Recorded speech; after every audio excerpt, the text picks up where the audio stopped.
So, as promised, tonight we are on the right action spoke of the Dhamma Chakra, the wheel of the Dharma. And again, this is right action is part of the Sila, S-I-L-A, or ethics section of the Buddha's Noble Eightfold Path, along with right speech, which we explored last week, and right livelihood, or wise. Sometimes it's also called wise or skillful. All of these that are called right, wise or skillful. So next week we're going to be on right livelihood, which is also part of the Sila section of our path. So we're on part 2 here. And as a review, the word Sila, ethics or morality, is said to come from the word bed, the Pali word. It comes from the word bed. So I like to remember that because it's kind of like the bedrock or the foundation upon which our entire spiritual practice is built. This is it. This is the bedrock. So if you consider the metaphor that a home or a dwelling place, needs its foundation, we need the Sila practice for our entire support system and the practice. And without it, our whole practice can have the tendency to sink, right? And be very unstable if you don't have a bedrock, the foundation of Sila. No ground to stand on kind of thing.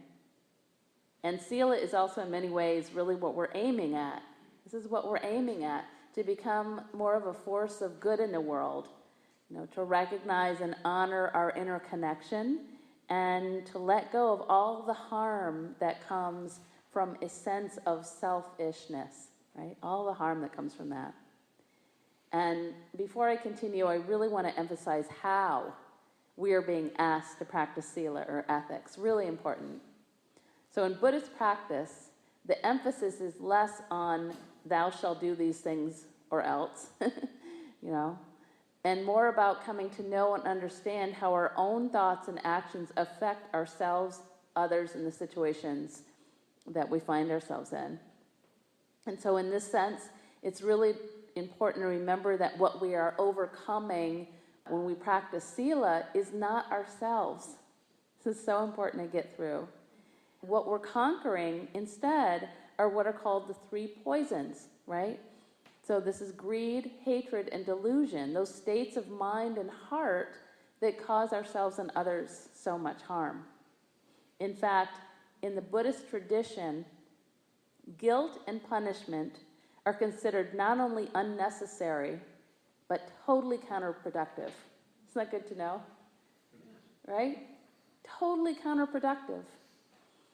Shantideva, the 6th century Buddhist commentator, gives us this example about how to practice in a guide to the Bodhisattva's way of life. Suppose a person hits you with a stick. It does not make any sense to be angry at the stick for hurting you, since the blows were inflicted by a person. But neither does anger toward the person make sense, since the person is compelled by anger or greed or delusion. Ignorance becomes the villain, overwhelming reason and creating suffering. The modern teacher Sylvia Boorstein, who I love, says it another way. She says, certainly decisions about war and peace are made by people we could name and blame as culprits. I wonder, though, if we are not best served by naming ignorance as the enemy to be defeated, even as we act firmly to oppose what we see as wrongdoing in the world, what we recognize as causing pain. This would leave us without human enemies, only with confused people needing help. It almost brings tears to my eyes when I hear that. This would leave us without human enemies, only with confused people needing help. And so it's really important to remember as we're practicing Sila that we are also practicing and learning how to forgive ourselves as well as others, and to recognize that we are all imperfect and that making mistakes is how we learn. So mistakes are not wrong. Is that good to know too? And, we don't need to punish ourselves when we make them. No need for punishment. And, one of the main tenets of sila is the practice of ahimsa, no harm. And this also includes ourselves. So beating ourselves up about something that we've done isn't going to be very helpful. It's not going to really produce any benefits. In our practice, we're asked to remember that our behavior comes from what is called conditioning, learned conditioning. The way we were brought up, all the experiences that we've had in our lives, our culture, the way we think of ourselves, all of this is conditioned. So in many ways, it is often said, and this is a hard one, but it's often said that we are not to blame. We are conditioned, and we don't need to be identified with our conditioning as a solid, innate thing that is within us, right? So, according to the teachings, the good news is that we can become unconditioned. That's the really good news. By making an intention and a commitment to learn from our mistakes, to apologize and make amends where we are able, and then simply just try not to do it again. Okay? So instead of punishment, we actually learn and grow and ultimately transform by offering ourselves and others our understanding and our kindness and our compassion. That's what transforms us. So in a nutshell, what we really want to learn and identify is, through the practice, what actions lead us to suffering and what actions lead us to happiness. That's it. There's no punishment involved. And by the way, this intention of no punishment and no harm also includes others. Okay? So there's a famous story about a retreat led by Zen Master Bankei where one of the students was caught stealing. And someone reported this to the Zen Master and requested that the thief be expelled from the retreat. This person stole, they need to be kicked out. And the Zen Master refused. And a little while later, the same student was caught stealing again, once again, and to the shock of all the other students, the Zen Master still continued to disregard the theft. And the students were outraged about this, of course, and they ended up signing a petition that said, in essence, if you don't punish this student by throwing him out, all of us are going to leave if you don't punish the student. And after reading their petition, the Zen Master calmly said to his students, including the thief who was in the audience, "You are wise students. You know what is right and what is not right. You may go somewhere else to study if you wish, but this poor brother does not even know right from wrong. Who will teach him if I do not? I am going to keep him here even if all the rest of you leave." Yeah. And upon hearing this, of course, the thief wept in total remorse. So what we're doing when we're practicing sila is cultivating qualities that are going to counter not ourselves or the person who is doing things that are harmful, but the destructive qualities of greed, hatred, and delusion that can lead to so much suffering. That's what we're conquering, not the person. Really important to make that distinction.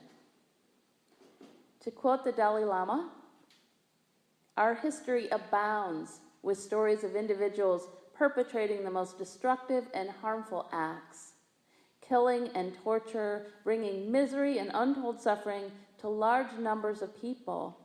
These events occur only when there is hatred, anger, jealousy, and unbounded greed. World history is a record of the effects of the negative and positive thoughts of human beings. This, I think, is quite clear. By reflecting on these past occurrences, we can see that if we want to have a better and happier future, now is the time to examine the mindset of our present generation and to reflect on the way of life that it may bring about in the future. The pervasive power of these negative attitudes cannot be overstated. The negative, persuasive power of these negative attitudes cannot be overstated. as we all know, the negative attitudes and behaviors of greed, hatred, and delusion are incredibly destructive, especially in the hands of the powerful, right? They ripple out and they affect everything. They're very powerful. And even on a smaller, more personal level, you might think of times that you have maybe been somehow attacked or yelled at or criticized by someone. Just something, maybe even today, right? Happens all the time. And recall how this affected you. What was the ripple effect? Or maybe if you attacked or yelled or criticized someone, even in a minor way, what was the effect? What was the ripple effect of that? Very powerful. And even though these negative attitudes are so powerful, they're also considered actually easier to do, because they don't require a lot of thought and they don't require a lot of restraint, okay? No filter, basically. So with our practice, the practice of sila offers us a very powerful way to train in restraint, to counter that strong pull in all of us, that pervasive power of these negative forces, okay? It might also be helpful to know that the Buddha taught that when we are practicing sila, what we're doing is to practice to return to our intrinsic basic goodness, our original state. That's the Buddhist way of looking at it. It's not that you're inherently bad, you're inherently good, is the belief. And I look at babies and I believe that. And just as for instance, killing someone is not intrinsic to our nature. If it were, human beings would have ceased to exist a long time ago. Not intrinsic to our nature. The only reason that a person commits an act of killing is because he or she is currently blinded by greed, pride, rage, hatred. Isn't that true? In the Buddhist understanding, emotions like anger, hatred, greed, and ill will and jealousy are like poisons that alter a person's nature and make them into something that is not their true self. It's an easy way that I like to remember this is like the Dr. Jekyll and Mr. Hyde, where Dr. Jekyll creates a drug that unleashes the evil side of himself. It's kind of thought of as that way, the poisons. It alters us, like alcohol or something. So when we're practicing sila, we're essentially agreeing to restrain ourselves from drinking that poison, drinking these poisons. Restrain ourselves from picking up that drink, if you will, these poisons of hatred and greed. And we're restraining ourselves from being pulled into and overpowered by those pervasive negative forces because we can see more and more clearly how they cause us harm. So at the same time, we're training ourselves to recognize, preserve, and treasure our true nature, which we also begin more and more to see. And we also begin to see that our goodness brings us great peace. Seeing our own goodness and seeing the goodness of others and nurturing that actually brings us more peace. Check it out in your own life, right? The Dalai Lama has said this about the practice of sila. Sometimes people mistakenly look on the vows and pledges as if these were a type of punishment, but this is not at all the case. For example, just as we follow certain methods of eating and drinking to improve our health and certainly not punish ourselves, so the rules the Shakyamuni Buddha formulated are for controlling counterproductive ill deeds and ultimately for overcoming afflictive emotions, because these are self-ruinous. They're self-ruinous. Thus, to relieve oneself from suffering, one controls the motivations and deeds producing suffering from one's own sake, realizing from one's own experience that suffering stems from one's own afflictive emotions as well as actions contaminated with them.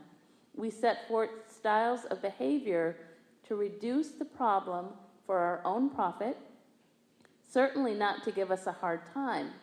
Hence, these rules are for the sake of controlling sources of harm. So I really like that emphasis on controlling sources of harm, right? Which is about restraint. And yet, as we all know, this is often really difficult, isn't it? Or we wouldn't be doing this practice. It's hard.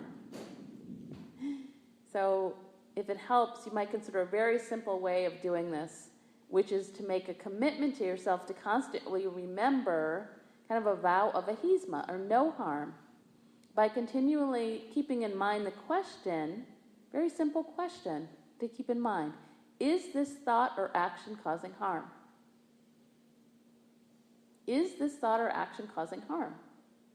Keep that thought in the mind. Remembering that this harm could be to yourself as well as to others, right? Is this thought or action causing harm to me? Think about that one. Or you might again recall those bumper stickers that ask, what would Jesus do? And I flip that around to what would Buddha do? What would Jesus do? Right? What would Buddha do? What would Jesus do? And I really do think of this often, and it helps. Especially if I'm in the middle of an argument. Would Jesus be, or Buddha be using that word that I just used?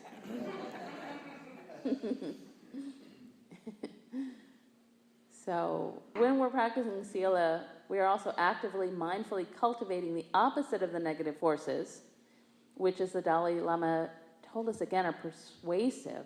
And again, this takes a lot of effort. And the good news is that it has also been said that the qualities of kindness and compassion and joy and peace often start to naturally and organically arise simply by continuing to follow the practice.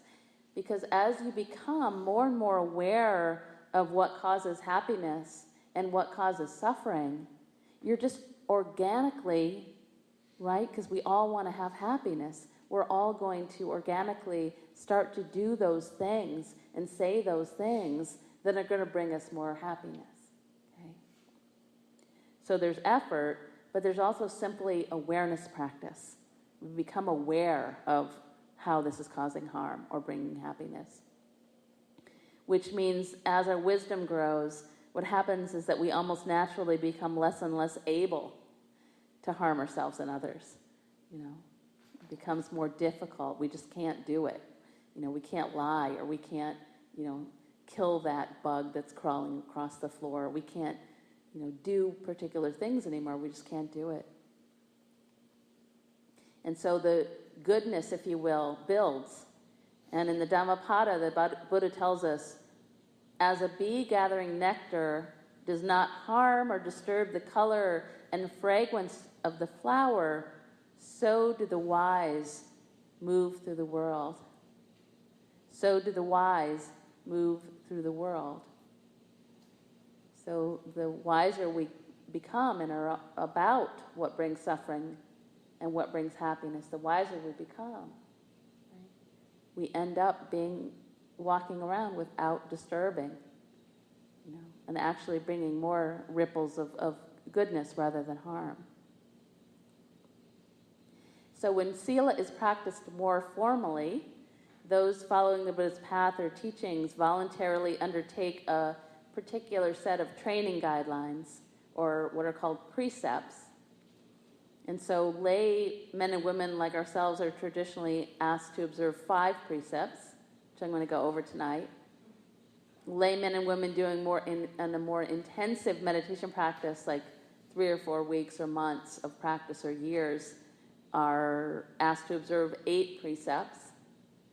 And novice monks and nuns are asked to observe 10 precepts. A fully ordained monk is asked to follow 227 precepts, but a Buddhist nun is required to follow 311 precepts. So unfortunately, I mention this because unfortunately, like all other cultures and religions, Buddhism too has been influenced by sexism, but thankfully this is truly changing. So those of you who may have attended longer residential retreats know that you're usually asked to recite or agree to practice the 5 traditional precepts. And these are to abstain from, these are all about abstaining, restraint. Abstaining from killing or taking a life. Okay, this includes mosquitoes, everything. Abstain from stealing, which might seem pretty simple, but this means not taking what is not freely given. Okay, it can be a little tricky. Abstaining from sexual misconduct. Abstaining from lying or false or harmful speech. All the windows and doors just opened over there. Uh-oh. And the 5th one is abstaining from the use of intoxicants. Okay? So in the time that we have left, I want to go over these 5 main precepts. So the first one asks us to be mindful not to destroy life. And the idea behind this one is the more you respect the sanctity of all life and see others suffering as your own, you're going to be less and less able to take a life of any being. And those of you who have gone on retreats with me or even on longer residential retreats, you'll see all these little catch and release bug catchers all over the retreat center. And, you'll see people just delighting, almost battling about who gets to capture and see the release of whatever critter that's kind of wandered into the retreat center. And I know for myself, I do this at home. Anybody else practices at home? I have a little catch and release. It just makes me so happy. It's like an opportunity for happiness whenever I see like a moth or something especially. Because I know when I catch it, when I release it, it's going to fly away. It just brings me joy. Sometimes when I'm doing this, I'm reminding of this beautiful poem by Rudy Francisco. Many of you may have seen this. It was kind of going around in response to the refugee crisis, I think. And she asked me to kill the spider. Instead, I get the most peaceful weapons I can find. I take a cup and a napkin. I catch the spider, put it outside, and allow it to walk away. If I am ever caught in the wrong place at the wrong time, just being alive and not bothering anyone, I hope I am greeted with the same kind of mercy. So by honoring that first precept, the idea is that we are actively cultivating the heart qualities of goodwill, compassion, kindness, and again, a sense of our interconnection with all beings. Again, we're letting go. All of these involve letting go of a sense of self, if you'll start to notice. The second precept is not to steal or take things which are not freely given. And again, as with all of the precepts, it's much more complex than it first appears. So when we think about taking things that are not freely given, we often think first of physical things, don't we? Or even our bodies, like, you took that, that was mine kind of thing. But it also includes intangible things, like your time, or your expertise, or your energy, right? And how often are you asked for that for free? Or do people take that for free in your lives? Just consider that. Okay. Maybe your business is stealing in some way, not being fair. So maybe you're a CEO of a company and maybe you're making 300 times what most of your employees are making, which according to recent statistics is what the average is. When we start investigating and practicing the second precept, not stealing in all ways, it's also helpful to remember that what we're always cultivating is its opposite, right? And the opposite of theft would be dana, which is generosity. And with the practice of dana, we're directly cultivating our sense of interconnection, because what we're practicing is letting go of our self-centeredness, our selfishness. Again, that theme. And I'm going through these really quickly. I'll probably at some point do a talk on each one because they're really rich. So I apologize for going so quickly through these. The third precept is not to indulge in sexual misconduct. And of course, this includes the more obvious forms of sexual misconduct like rape and adultery and sexual promiscuity. But it also includes things like sexism and misogyny, because these things cause so much harm on so many levels. And so I just want to say with this one, misogyny or sexism, we might not even be aware that we're causing harm or maybe being discriminatory when we are. I shared this story before, but just this year, I can still very vividly remember finding myself on the opposite end of a phone call with a local male business owner who just suddenly started berating me about something that was a complete misunderstanding on his part and felt incredibly hurtful on my part, not because of the misunderstanding, but because of the way he was speaking to me. The way he was speaking to me was so harsh and condescending that when I got off the phone, I was shaking. And it really did feel like kind of a verbal attack. And my husband, who knows the business owner, pointed out that he would have never, ever, ever spoken to my husband in the same tone of voice. It absolutely felt like it was because I was a woman. It was a very sexist way of speaking, condescending. It was so painful. It took me a while to get over that. So this is just one way that the third precept, not indulging in sexual misconduct, can be interpreted. And with this one, we're being asked to consider and reflect upon all the ways that our sexuality and our misuse of it can cause harm. Right? And this means all of us. Which leads me to the fourth precept, which asks us not to tell lies or to exaggerate or to engage in harmful speech. And with this one, we're also restraining ourselves from gossiping, which is, again, we all know can be really difficult. And I won't go into this one so much tonight since I spoke about right speech last week. But just briefly as a review, when we're restraining ourselves from causing harm in our speech, what we're fostering is a sense of harmony or connection, which again helps us to let go of self, our self-centeredness. And the last of the 5 precepts asks us to refrain from using intoxicants. And this is also a complicated one. The Tibetan Buddhist nun Bhikshuni Tuben Shodron tells a story about this. She wrote, in the 70s, when we wandered up a hill to Kopan Monastery in Nepal in various states of drug and alcohol-induced intoxication, we would ask Lama Yeshe, what do you think about drugs, alcohol, and meditation? They make us more relaxed, so it's easier to watch our breath, and our visualizations are so much more vivid when we're stoned. And Lama, looking at us with an expression that was quizzically serious, would say, you don't need drugs, dear. You are already hallucinating. Then when we stopped laughing and explained that intoxicants and meditation don't go together, intoxicants take you away from reality. Meditation takes you towards reality. Which do you want?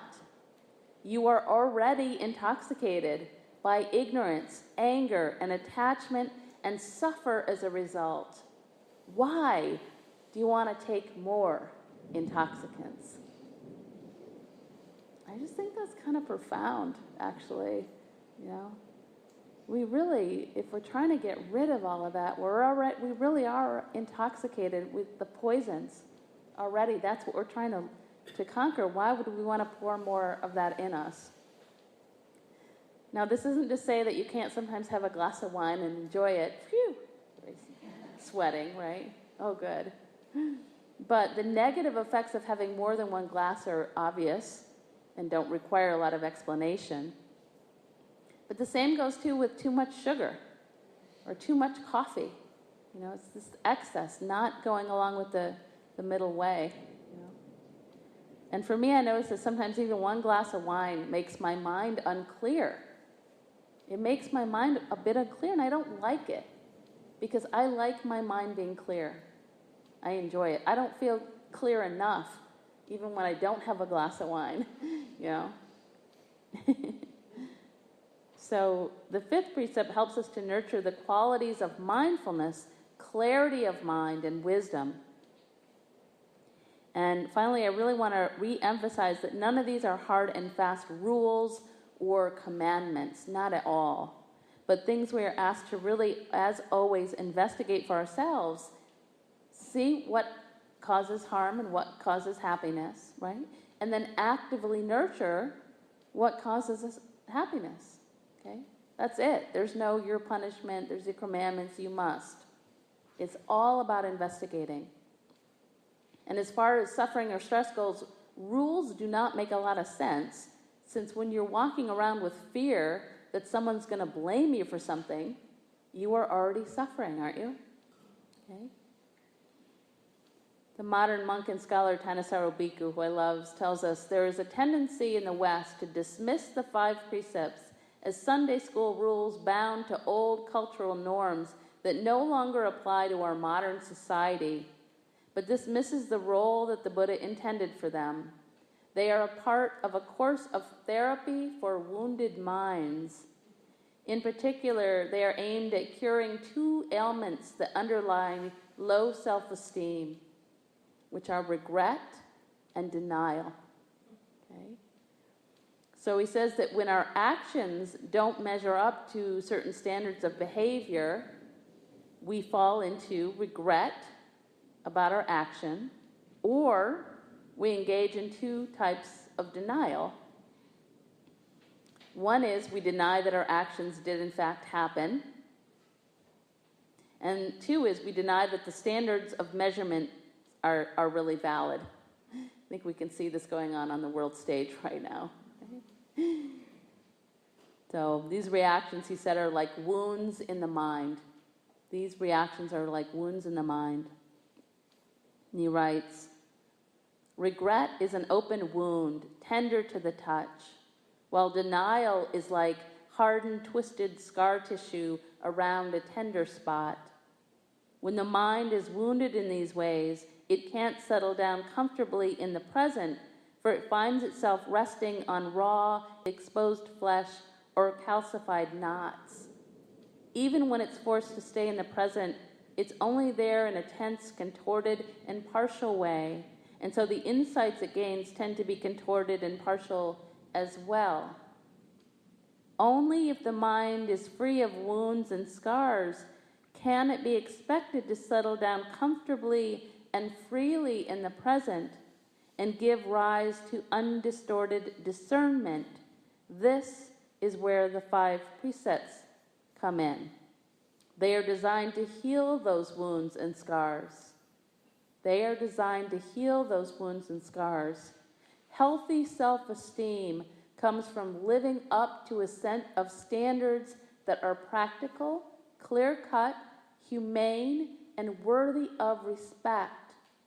The 5 precepts are formulated in such a way that they provide just such a set of standards. And I think that's true. If you start really looking at them, they're practical, clear-cut, humane, and worthy of respect, all of these. And so for me, it's helpful to remember that following these 5 precepts is not only healing, but that they also serve as a protection, okay?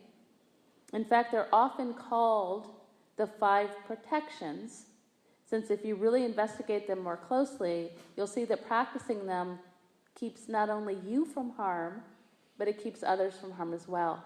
That's why they're called the protections. You can think of the P, precepts, and then protection. And finally, just as an encouragement, in the Anguttara Nikaya, the Buddha tells us, abandon wrongdoing. It can be done. If there were no likelihood, I would not ask you to do it. But since it is possible, and since it brings blessings and happiness, I do ask of you, abandon wrongdoing. Cultivate doing good. It can be done. If it brought deprivation and sorrow, I would not ask you to do it. But since it brings blessings and happiness, I do ask of you, cultivate doing good. Okay. So I think I'm going to invite everybody now just in a final meditation, some contemplation on Sila. And then go ahead when you're ready and just close the eyes. And again, just kind of take a nice deep breath in, deep breath out.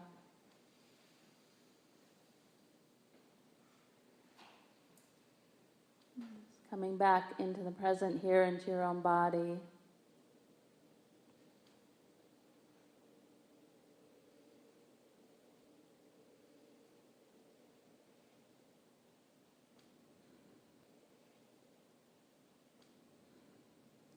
And so our attitudes towards ethics and virtue are really often conditioned by how this was viewed in practice, both in the family and in the culture that we grew up in.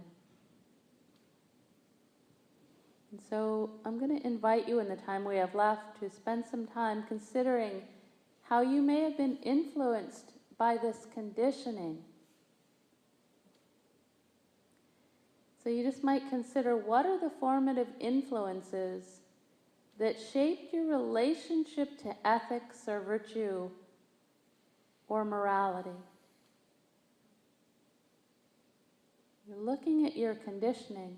Remember, with no judgment or blame. Just, this is my conditioning. What are the formative influences that shaped your relationship to ethics, virtue, morality?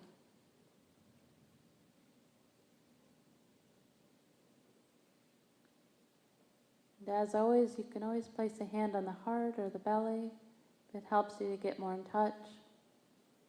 The heart.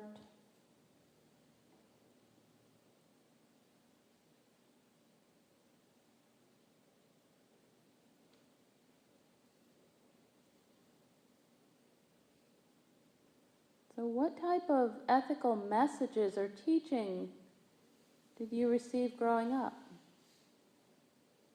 And just see, notice what comes up.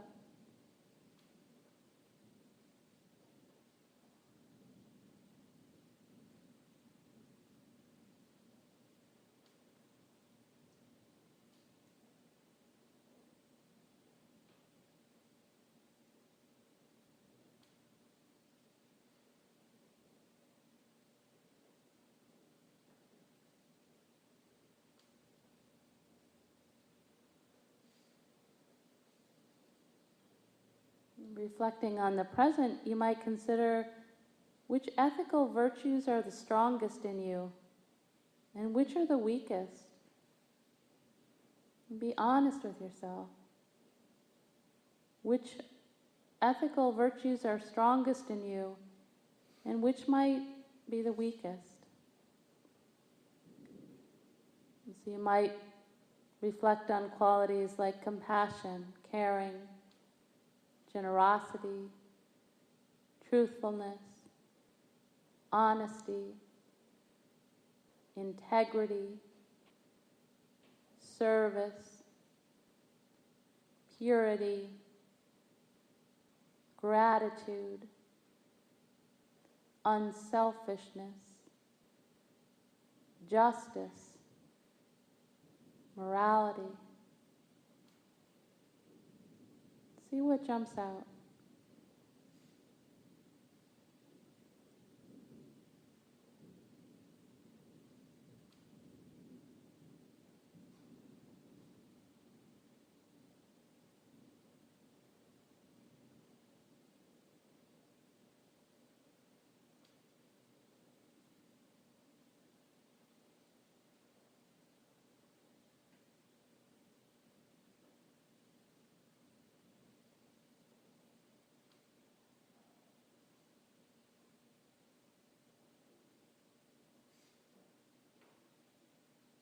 You might also consider the ways that others benefit when you are relating to them with the qualities of sila or virtue, morality, those good qualities within you.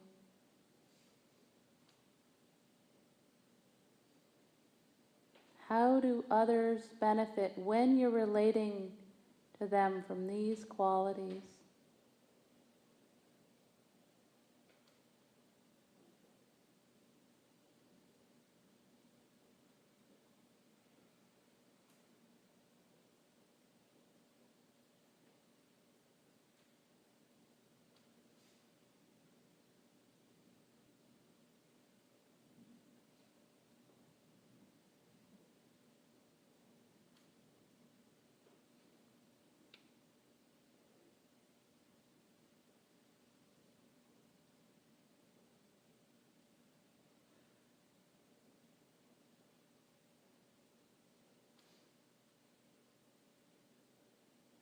And finally, from the Anguttara Nikaya, the Buddha tells us, monks,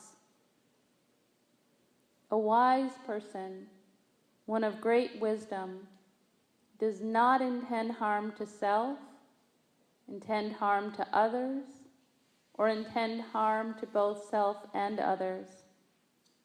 Thinking in this way, such a one intends benefit for self, benefit for others, benefit for both, benefit for the whole world.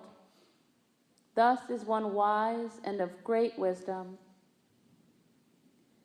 Do no evil. Engage in what is skillful and purify your mind. This is the teaching of the Buddhas.